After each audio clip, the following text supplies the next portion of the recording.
When Jesus was asked this question of the scribe and gave his answer, he wasn't giving an original answer. There had been a story circulating for several hundred years before Jesus was born about a rabbi by the name of Hillel. And the story was kind of like this. A non-believer came to Rabbi Hillel and said to him, "I will believe if you can stand on one foot and recite the law." And so Rabbi Hillel stood on one foot and gave the same answer. The Lord our God is one God. You shall worship only Him. You shall worship Him with all of your heart, with all of your strength, with all of your might.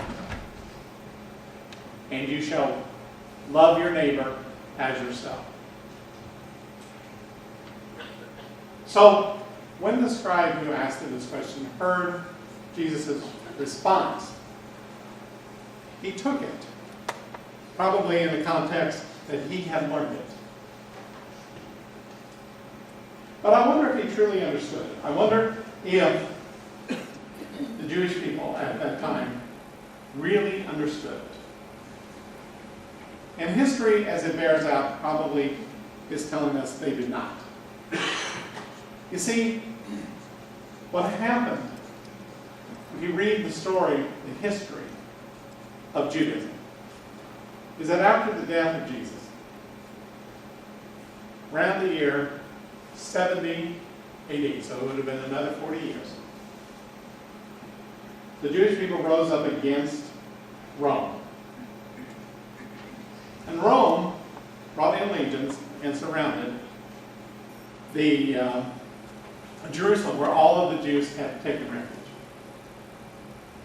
And the Jews at first kept the Romans out, and probably would have won the whole thing, except for one problem. In Jerusalem, they fought each other. They fought each other because they were not one, as God is one. They fought each other because they had forgotten this story, that we were to love our neighbor as ourselves. And they separated into camps.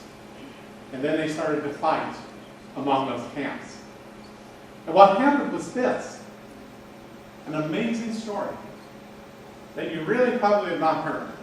And that is, one of the groups that was fighting to punish the other group went into the storehouses and burned all of the grain. If they had not done that, they would have had enough food to sustain them for many years. But because they burnt the grain out of spite and the anger for their own brothers and sisters, then they started to starve to death. And they became weak. And finally, the Roman garrisons were able to break through. And when they did, they pretty much destroyed the land of Israel. Today, in the year 2015, we have to ask ourselves the same question. Do we understand what Jesus is saying in this passage? What Rabbi Hillel is saying in this passage? The hinge, they call this the hinge, this passage, the hinge of the law.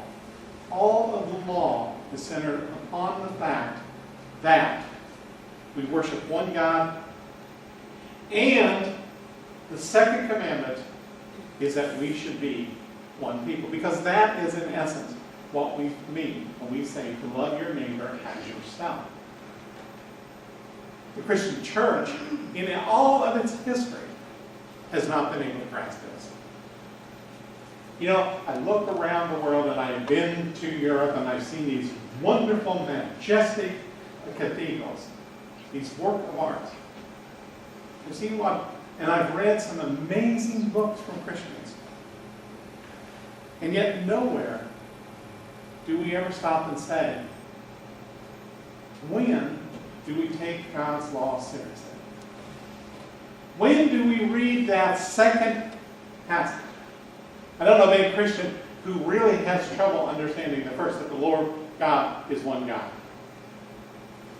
Even if you are in a Bible study and you want to argue about the Trinity, you still don't have any trouble understanding. We don't have any trouble. In any church I've ever been in, Christians, that God is one. That's a given to us. But when will we understand that not only God is one, but God's people are one? Now, I'm saying this today because of the fact that this is Heritage Sunday. And so, if this church is, and it is 170 years old, it's 170 years old because of the fact that it has had people in those 170 years who have worked hard to keep it together.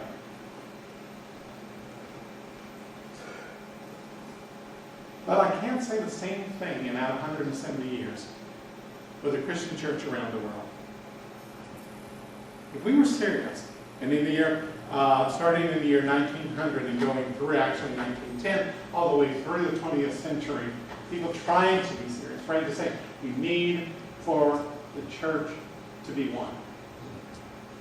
And the church as a whole said no. We're happy with these splits. We're happy being separate. No one has ever been as hateful to Christians as Christians are to each other.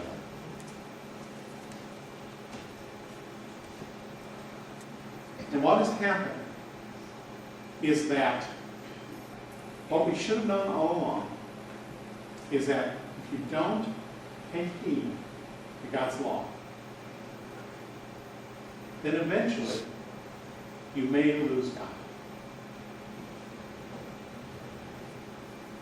If we don't pay heed to the fact that we have to love each other as ourselves, it's not us. It's not us who are going to have to suffer as much as it is the next generation. I was telling the 8 o'clock church that the polls through the years, if you read the history of the polls through the last part of the 20th century in America of the Christian church, and who in America are coming to the Christian church who claim to be Christians. In the early 80s, let's go back to the 60s. In the 60s, it was 98% of Americans said that they were Christians. And that meant that they went to church at least once a month, probably more often than that. By the time we got to the 80s, it was down to about 92%. And then somebody said, that's what they're saying. But is that what they're doing? Because what's happened is that since the polls that, like the Pew Trust or the Barna Group or whoever has taken, they've done by phone, and it's just been voluntary. You say, you answer the questions. The problem is that somebody came back and said, but that's not joining up. Americans say they're going to church this much, and yet the church is turning statistics to say that this are the only amount of people that are coming to church. And so they did their calculations, as all statisticians do, and they said, there's a real number, 2014, of Americans who claim to be Christian and go to church. And that number is not 92%. The number is not 16%. That number is 19%. 19% of Americans today claim Christianity as their religion. And fewer than that claim to go to church on any kind of regular basis. Now when you hear that, you've got to sit up and take notes. And the notice that I want to take is that not about the 81% that are not claiming, but about 19% who are. When Jesus talked to his disciples, he knew that he was talking to a very small group that had a lot of potential. He knew that he needed years he needed to teach him this one basic lesson.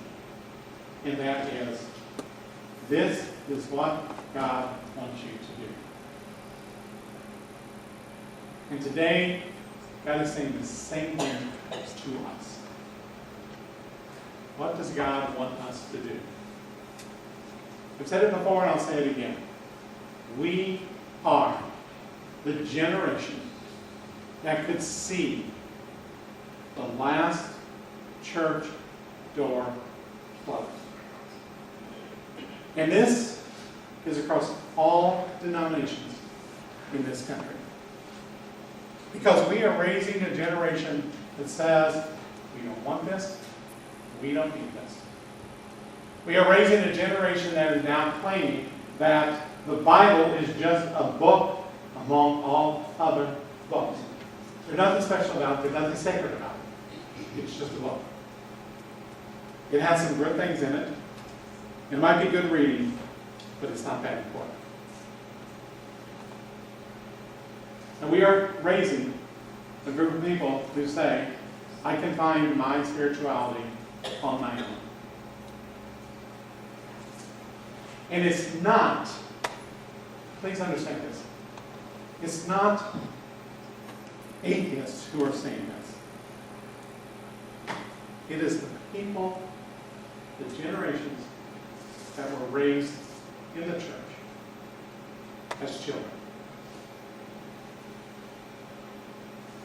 We celebrate Heritage Sunday because of the fact that membership is so important. It is so crucial. I celebrate because it's so crucial in our life and in our country. If we don't have members of church, we don't have values in our country because there's nobody else to teach them. And so I would pose some questions today on this Heritage Sunday to you, the members of this church.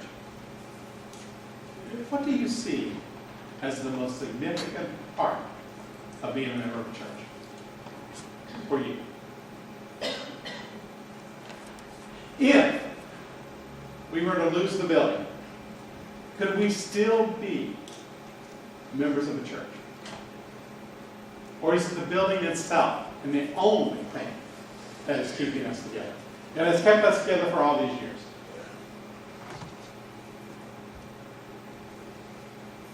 Is it something else? What is it that when you say, I am a member of the Congregational Church of Algonquin, what is it that you are holding on to? What is it that's important to you? I get my answers sometimes when I go and talk to people who aren't able to come to church anymore. And I'm going to lift up a name here because of the fact that it was so important. Church was so important to him. Membership was so important to him. And that was George Imhoff. And George Imhoff just passed away this past year. And last year we celebrated, or maybe it was 2 years ago, I think it was last year, we celebrated his 60th anniversary as a member. George was a happy guy. He was sick, but he was happy. And Whitey and I and George would go out to lunch occasionally, and we would have a great time.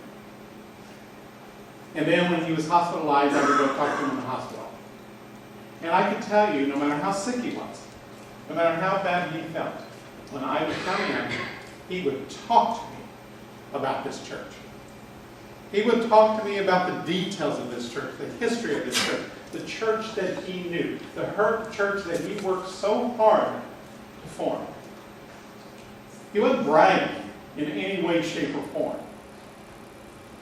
This church was his life. And he would cry because he couldn't come to this church. He would cry because he didn't feel well enough to come on Sunday mornings. And he wanted to come back. The one thing he wanted to do before he died was that he wanted to come back to church. It broke him to think that he couldn't be here. And again, I want to say, it's not because of the fact that he loved the building, although he loved the building. It was because he wanted to be a part of you. Sometimes I think as members we take it for granted, our membership. Sometimes we are loose with it. Sometimes I think we think, okay, it's Sunday morning, yeah, I need to go to church, but I'm not really include soil. Membership isn't signing on the dotted line. Membership isn't about following specific rites.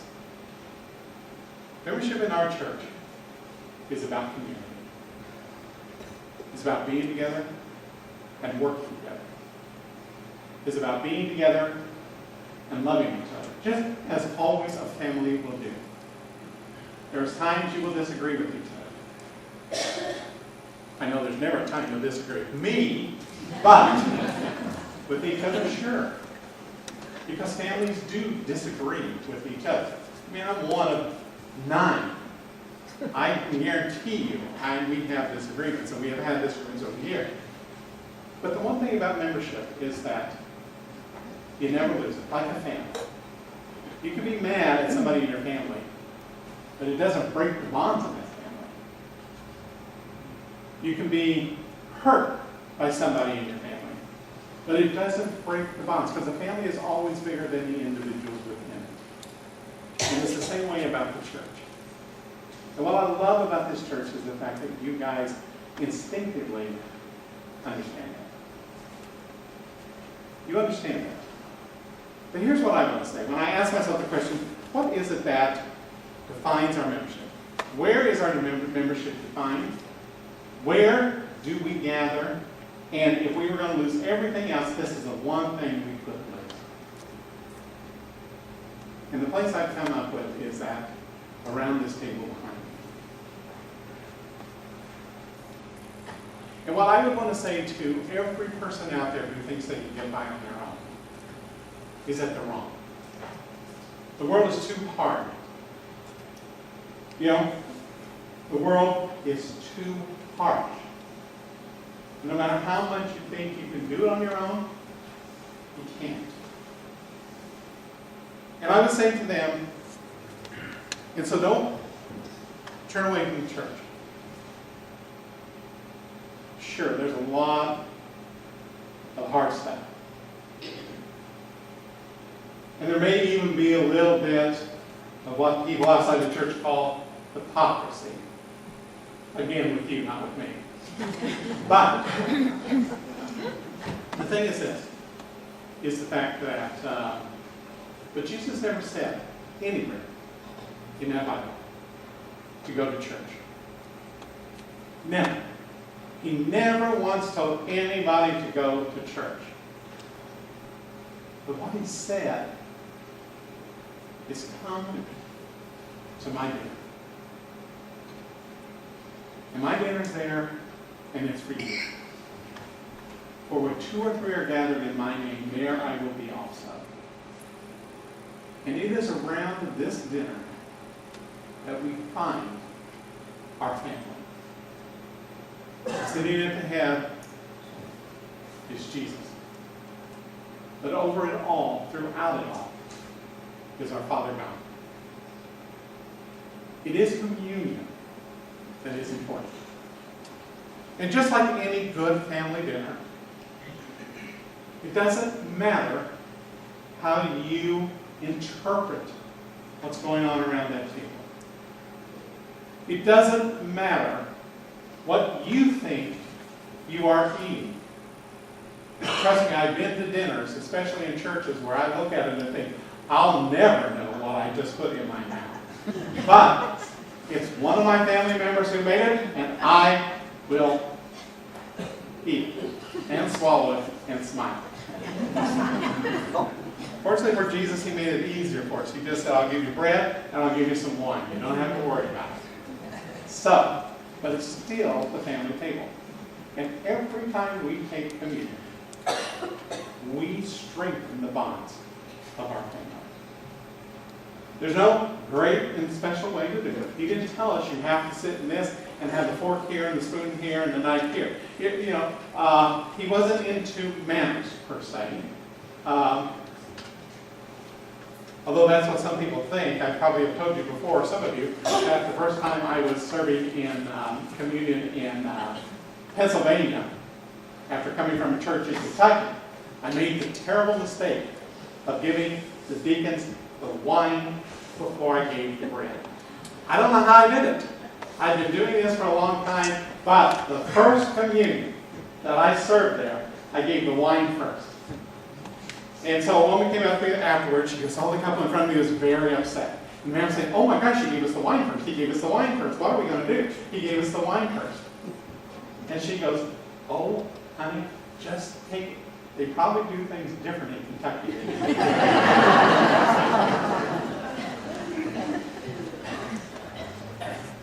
I'll give you the bread first today. But it doesn't matter.